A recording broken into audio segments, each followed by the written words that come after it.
My ex shouted I didn't deserve her and broke up in front of everyone at family event, so I collected her stuff. By morning, she was begging to come back. Be me, 27-year-old Marcus. Been running my own electrical business for about 6 years now. Nothing too fancy, but it pays the bills and then some. Got my own house that I paid off last year. Modest 3-bedroom place in a decent neighborhood. Work hard, mind my own business, that whole thing. So about 2 years ago, I was at a house party when I spotted Victoria, 26 female, across the room. Blonde, cute smile, laughing at something her friend said. It wasn't just that she was attractive. There were plenty of attractive women at that party. It was the way she seemed genuinely happy, not performing for social media or trying to impress anyone. That's what made her stand out. We ended up talking by the kitchen counter for like 3 hours. Found out she does nails at this upscale salon called Glamour Studio. Some bougie name like that. The kind of place where rich suburban wives pay $90 to get little flowers painted on their fingernails. What I liked about Victoria was that she didn't get weird when I told her what I do for work. You'd be surprised how many women's eyes glaze over when you say electrician. Instead of marketing manager or some office job, she actually seemed interested. Asked about the business, whether I liked working for myself. None of that fake interested stuff either. She was genuinely curious. After about 9 months of dating, it made sense for her to move in. Her lease was ending and she was practically living at my place anyway. Most of her stuff was already there. Now, here's where I probably should have paid more attention to the details. But hindsight's 20/20, right? When I say she moved in, I mean she showed up with 2 suitcases of clothes, a couple decorative pillows, some scented candles, and 4 houseplants. That was it. My place was already completely furnished because I'd been living there for 4 years. I'd spent years getting everything just how I wanted it. So basically she moved into a fully furnished house and contributed some throw pillows. At the time I thought it was sweet. She was making the space ours with her little touches. Looking back, that should have been red flag number 1. That she was used to other people providing everything, while she just existed. The first year and a half living together was actually pretty solid. Sure, we had the usual couple stuff. She'd leave dishes in the sink longer than I'd like. I'd forget to put the toilet seat down. Normal relationship things. Nothing that made me question whether we were compatible or anything like that. She wasn't exactly what you'd call domestic. I'd come home from job sites to find the place looking like a tornado hit it. But I figured we were both working, so I didn't make a big deal about it. Started doing most of the cooking, because she'd either burn whatever she was making, or order takeout every night. Same with cleaning. I'd end up doing the dishes, laundry, bathroom, all that stuff. Didn't really bother me at first. I'm used to taking care of my own space, and I didn't want to stress her out by nagging about household stuff. Plus she was working full-time too, so it seemed fair that I'd pick up the slack at home. But here's the worst part. When I gently suggest maybe she could help out around the house a bit more, she'd act like I was asking her to build a rocket ship. I'm going through a really hard time right now, Marcus. I need to focus on my mental health, or my personal favorite. I thought you wanted me to take care of myself first. Taking care of herself apparently meant doing absolutely nothing productive, while I handled everything else. And I mean everything. Cooking, cleaning, laundry, yard work, paying all the bills, maintaining the house, basically running a full household, while she treated the place like her personal resort. Looking back now, I can see she was already testing boundaries, seeing how much she could get away with before I said something, how much I'd do for her while she contributed the bare minimum. But at the time, I just thought I was being a good boyfriend. Then about 4 months ago, everything changed. Victoria decided she needed a break from work. Just like that, out of nowhere. Told her boss at the salon she was taking indefinite time off to recharge her batteries and explore new opportunities. I thought she meant like a week or 2, maybe a month at most. Everyone needs a break sometimes, right? The salon business can be draining, dealing with demanding clients all day, being on your feet for hours, the chemical smells from all the products. I figured she'd decompress for a bit and then get back to it. 4 months later, and she's still on this magical sabbatical. And let me tell you, she's really committed to the break lifestyle. We're talking sleeping until noon every day, spending entire afternoons binge-watching reality TV shows, scrolling through TikTok and Instagram like it's her full-time job. Her job search was the biggest joke of all, and I use the term job search very loosely here, because what she was actually doing was scrolling through job postings for maybe an hour a week. then finding reasons why each position wasn't good enough for her. "This one's too far from the house," she'd say, about a salon that was literally 20 minutes away. "This one doesn't pay enough," about a position that offered more than she was making at her old job. The reviews online are terrible, about places that had 4-star ratings. The vibe just doesn't feel right, about jobs she'd never even applied for. My favorite excuse was when she found a position at a really nice salon downtown. Better location, better clientele, opportunity for chair rental, which meant more money. Her reason for not applying? They require Saturday hours and weekends are our time together. Our time together, which consisted of me doing chores while she watched TV. Meanwhile, I'm picking up extra work to cover her share of expenses. Started taking on weekend jobs when I could get them. Saying yes to those emergency calls that come in at weird hours. Basically anything to bring in more money. I was exhausted all the time, but I told myself this was temporary. That's what partners do, right? Support each other through tough times. The really messed up part was how she'd act like this was all completely normal. Never once thanked me for covering her expenses, or acknowledged that I was doing everything around the house. If anything, she seemed to think I should be grateful, that she was letting me take care of her. I would come home around 7 p.m. covered in dust and wire clippings, and there she is, camped out on my couch, in the same spot where I left her that morning. "Hey babe, how was work?" she'd ask, without even looking up from her phone, like she was doing me some huge favor by acknowledging I existed. And when I'd hint that maybe it was time to start looking for work more seriously, she'd flip it back on me every time. "I thought you wanted me to be happy," she'd say with this wounded expression. Or she'd hit me with the classic manipulation. "Do you want me to just take any job and be miserable? Is that what would make you happy?"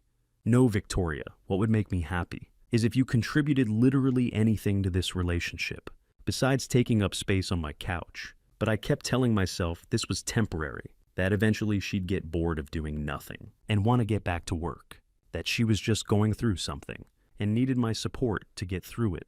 But it got so much worse. So Victoria's 26th birthday was coming up in late October, and she'd been dropping hints for weeks about wanting to do something really special this year. Not just dinner and a movie or some low-key celebration. She wanted a full-blown party with friends, family, decorations, the whole production. Now normally I'm not big on throwing parties. I'm more of a grill some burgers and watch the game kinda guy. But I figured after 4 months of supporting her while she lived like a queen, maybe a nice birthday party would remind her of what we had together, show her I cared about making her happy.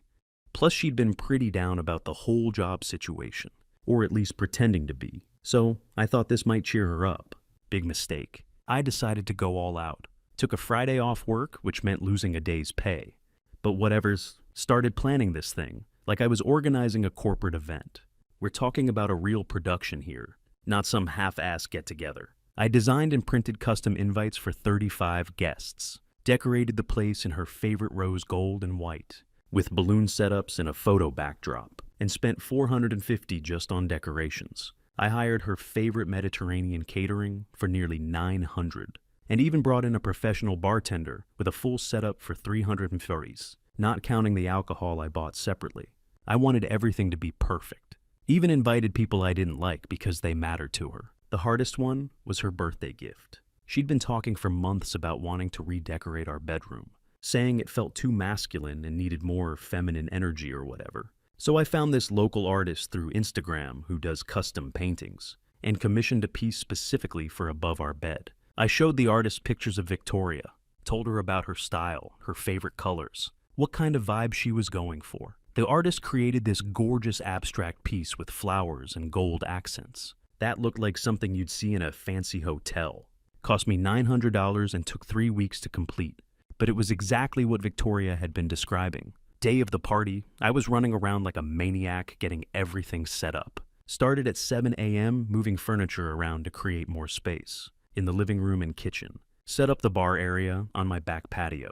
Arranged all the decorations. Made sure the playlist was perfect mix of her favorite songs. And stuff that would keep the party energy up. The catering company showed up at 4 p.m. to set everything up. Bartender arrived at 5 to get his station ready. By 6 p.m. my house looked like something out of a magazine. I'm talking professional level party setup. That probably cost me close to $2,800 total when you factor in everything. Victoria spent most of the day at her old salon getting pampered. Hair, makeup, nails, the works. Which I paid for, obviously. Because what's another $220 on top of everything else? She looked absolutely stunning when she got home around 5:30. And for a minute I actually felt good about the whole thing. Like, maybe this would be worth it. Party officially started at 7 p.m. and honestly, it was going amazing. Everyone showed up. People were raving about the setup. The food was incredible. Bartender was killing it with the drinks. Victoria was in her absolute element, taking pictures every 5 minutes, posting Instagram stories, playing the perfect birthday girl who was so grateful and surprised by everything. I was actually feeling pretty proud of myself. People kept coming up to me saying things like, "Dude, you really outdid yourself." And Victoria is so lucky to have someone who does all this for her. Even her mom, who usually treats me like I'm not good enough for her precious daughter, was being nice and thanking me for making the day special. Then around 10 p.m. I went inside to grab more ice from the kitchen freezer. The caterers had used most of what I had, and the bartender was running low. That's when I heard voices coming from the spare bedroom down the hall. The door was cracked open, and I could hear female voices talking. Now I wasn't trying to eavesdrop or anything. I was just walking by with a bag of ice when I heard my name mentioned. So naturally, I stopped to listen. What guy wouldn't? It was Victoria talking to her cousin Diana, who she's super close with. They talk like every day, and Diana knows all her business. I could hear them clearly through the cracked door. "This party is absolutely incredible," Diana was saying. "I can't believe Marcus put all this together himself. The decorations, the catering, that painting, everything is perfect." And that's when Victoria said the words that ended our entire relationship in about 10 seconds. "Yeah, Marcus is nice and all, but he's just temporary, you know. Until I find someone better, he's not really the type of guy you see a future with." I literally froze in the hallway holding that bag of ice. Just stood there like a statue, while my girlfriend casually discussed my expiration date. At the birthday party I'd planned and paid for entirely by myself. In my own house. Diana laughed. Not a shocked laugh, but like an amused, "Oh, Victoria, there you go again," laugh. Then she said something like, "Well, at least he treats you well while you're figuring things out." "Oh, definitely," Victoria replied. "He's perfect for right now. Takes care of everything, doesn't pressure me about work, lets me focus on myself. But long term, I need someone more ambitious. Someone who's going places." Then they started talking about some guy named Derek, who'd been sliding into her DMs on Instagram. Apparently he works in finance, drives a BMW, has an apartment downtown. They were laughing about his messages, and how he keeps asking her out. "Are you going to meet up with him?" Diana asked. "Maybe after I figure out my exit strategy with Marcus. I mean, I can't exactly afford my own place right now. And he's been so good about covering everything." I couldn't listen to anymore. I walked back to the kitchen, put the ice in the cooler, and spent the rest of the party playing the perfect host. While my entire world crumbled around me, smiled when people talked to me, made the appropriate responses, acted like everything was fine, while internally planning her departure. The crazy part was watching her for the rest of the night, knowing what I just heard. She was all over me, thanking me for making her birthday so special, posting couple pictures with captions about having the most amazing boyfriend ever, taking selfies with the custom painting, showing it off to everyone like she was so touched by the thoughtful gift. Meanwhile, I'm standing there knowing she sees me as a temporary convenience, until she can upgrade to someone better, someone more ambitious than the guy who owns his own business and house, and just dropped $2,800 on her birthday party. Party ended around midnight. Her friends were all hugging me goodbye, telling me what a great job I did, how lucky Victoria was to have me. If only they knew what she really thought.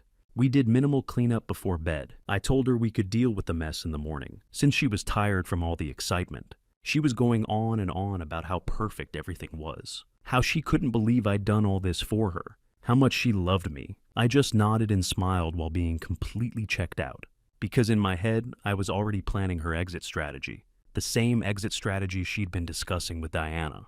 While I was getting ice for the party, I threw her. Funny thing about eavesdropping. Sometimes you hear exactly what someone really thinks about you, and once you hear it, you can't unhear it. I stayed calm and made a plan. Next morning, Saturday, Victoria woke up around 11 a.m., still buzzing about the party.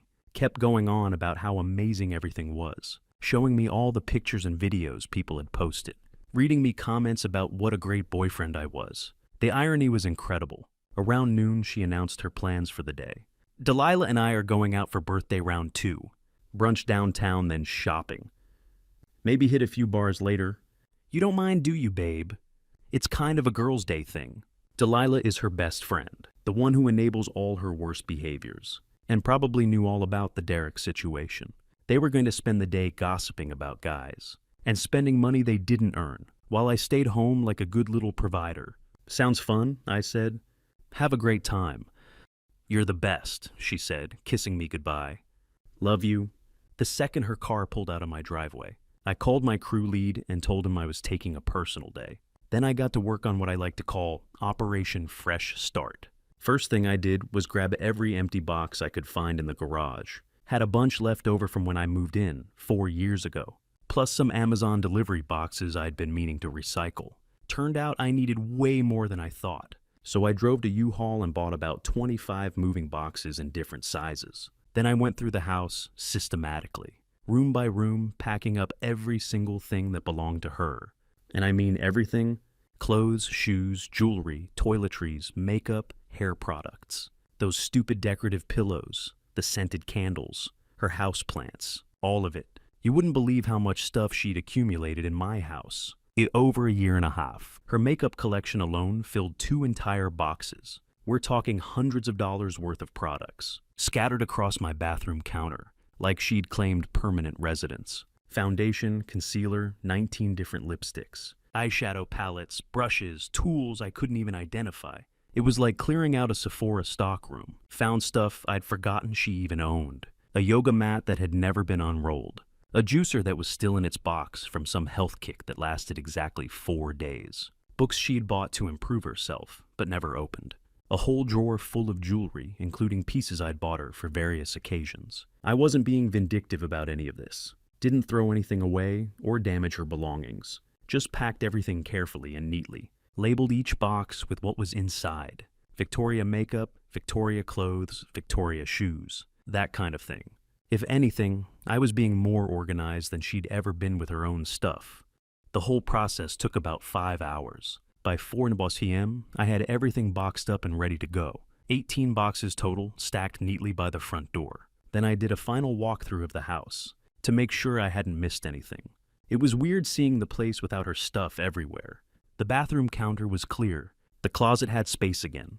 The bedroom wasn't covered in her clothes. For the first time in months, my house actually looked like my house again.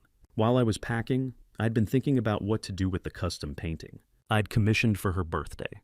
That $900 piece of art hanging above our bed, that she'd been showing off to everyone at the party, while secretly planning to dump me for some finance bro. I decided to leave it up for now, partly because I'd paid for it, but mostly because I wanted her to see it when she came home. Wanted her to remember that while she was calling me temporary, I was spending my hard-earned money trying to make her happy. Now here's the thing about situations like this. Most guys would have sent angry texts, blown up her phone, maybe even tracked her down at whatever bar she was at, to confront her in public. That's exactly what someone like Victoria would expect. Drama, emotion, begging, arguing.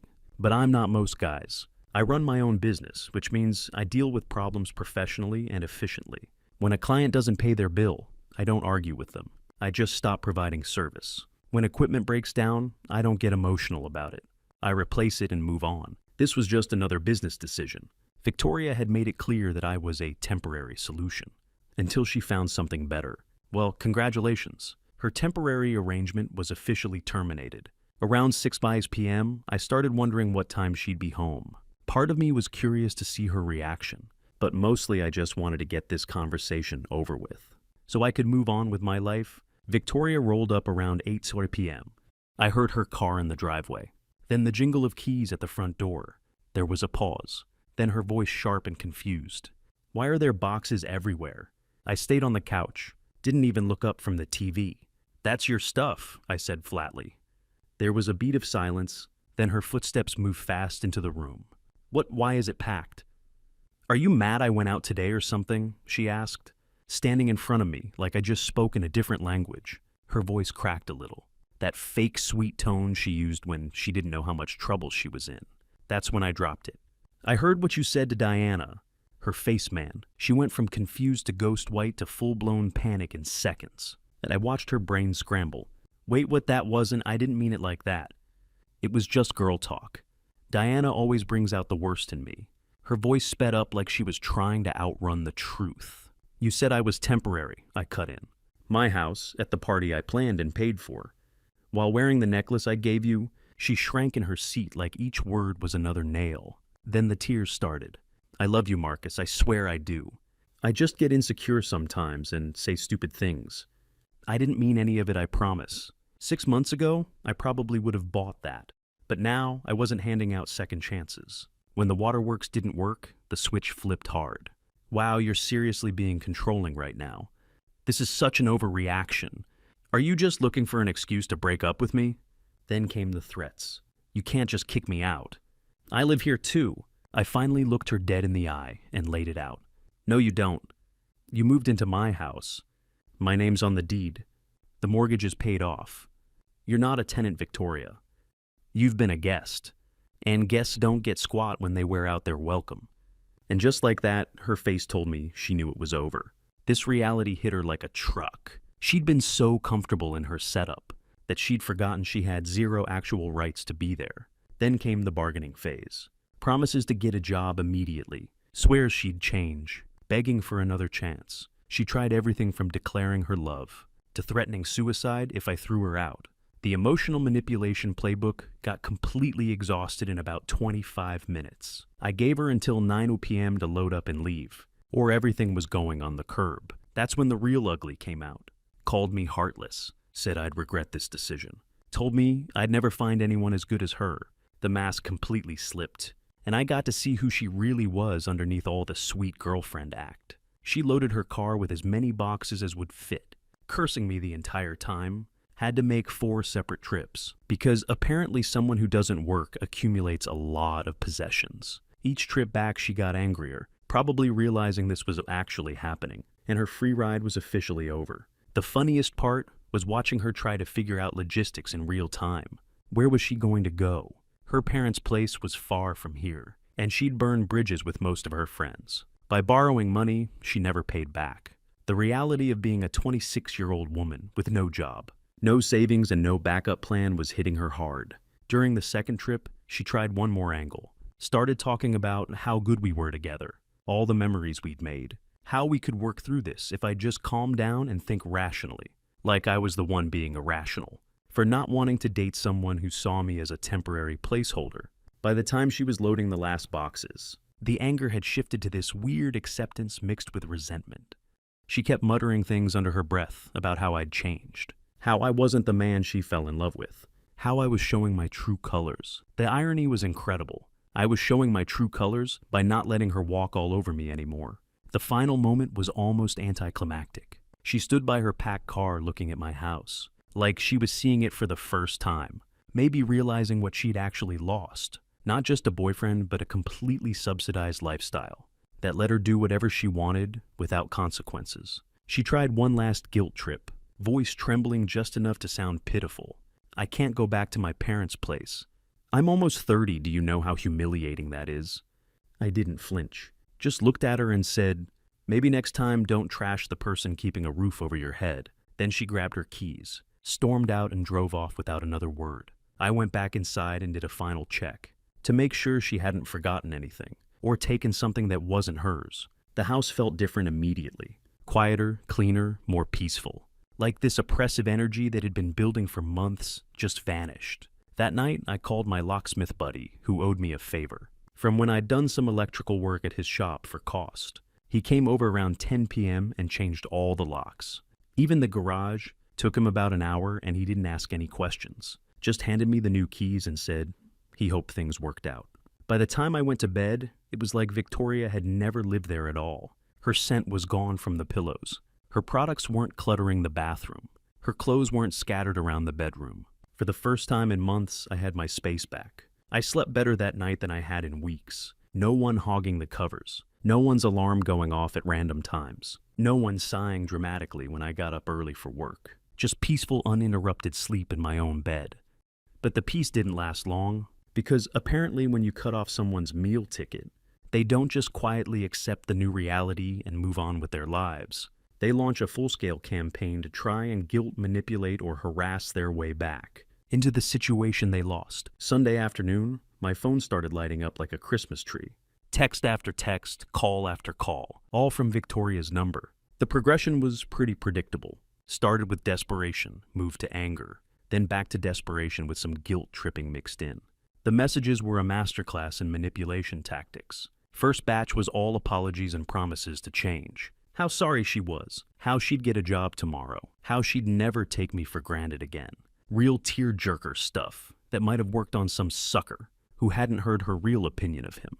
When I didn't respond to the apology tour, she shifted gears to anger. Suddenly I was immature, heartless, throwing away 2 years over one stupid comment. Amazing how quickly someone goes from begging forgiveness to attacking your character when they realize the guilt trip isn't working.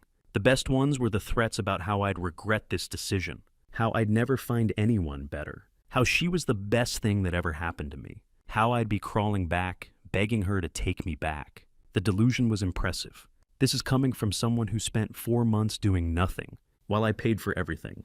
By evening, I'd had enough entertainment value from her messages, and blocked her number completely. Peace restored, problem solved. Or so I thought. Monday morning, I'm getting ready for work, when my phone starts buzzing with notifications. From Instagram, Facebook, even LinkedIn. Somehow, Victoria had apparently spent her night creating new accounts, and messaging me from every platform she could think of. The dedication was almost admirable. Same pattern as the texts. Begging, anger, more begging, back to threats. She'd screenshot our old photos together, and send them with captions about how happy we used to be. Shared memories about trips we'd taken or things we'd done, trying to make me nostalgic for the good times. What she didn't seem to understand was that those good times were built on a lie. I thought I was dating someone who cared about me and saw a future together. Turned out I was just funding someone's extended vacation while she shopped for my replacement. Blocked her on every platform I could think of. Finally had some peace again. Or at least I thought I did. Tuesday evening, I get a call from a number I didn't recognize. Figured it might be work-related, since I'd been bidding on some new commercial projects. Answer the phone and hear a familiar voice. It's Diana. Diana wanted to mediate and help us work things out like adults. Apparently, Victoria had been staying with her parents and was absolutely miserable. The poor little princess wasn't used to having rules and responsibilities after months of living consequence-free in my house. According to Diana, Victoria was really sorry and learned her lesson and wanted to talk things through. She tried every manipulation angle in the book. How hurt Victoria was, how she'd never meant what she said, how relationships require forgiveness and compromise. Look, I know what she said was wrong, Diana admitted, but she's been crying nonstop and just wants a chance to explain. Can't you at least hear her out? I let Diana talk for a few minutes before pointing out some basic facts. Then she tried the classic, girls say things they don't mean when they're frustrated, excuse. Like I should just ignore what Victoria really thought about me and pretend everything was fine. That sounded like a recipe for a healthy relationship. The conversation ended when I told Diana that if Victoria had something to say, she could have said it before I heard her discussing my expiration date with Derek from Instagram. Blocked Diana's number and thought that would be the end of it. I was wrong. Thursday afternoon, I'm on a job site rewiring an office building when my phone rings. Unknown number, again. But this time, it's Victoria's dad. Never liked the guy. Always acted like his daughter was slumming it by dating a tradesman. Instead of some college-educated office worker, he tried the man-to-man approach first. How I was being immature and should work through problems. Instead of running away, like I was the one who'd created this situation, by having standards and self-respect, when the reasonable approach didn't work, he brought out the heavy artillery. How devastated Victoria was. How she'd learned from her mistakes. How I was being unreasonable and vindictive. The same script everyone else had been using. I explained the situation from my perspective. 4 months of supporting someone who saw me as temporary. Overhearing her discuss the exit strategy at the party I'd organized. He didn't want to hear any of that. Just kept insisting I was overreacting to one comment.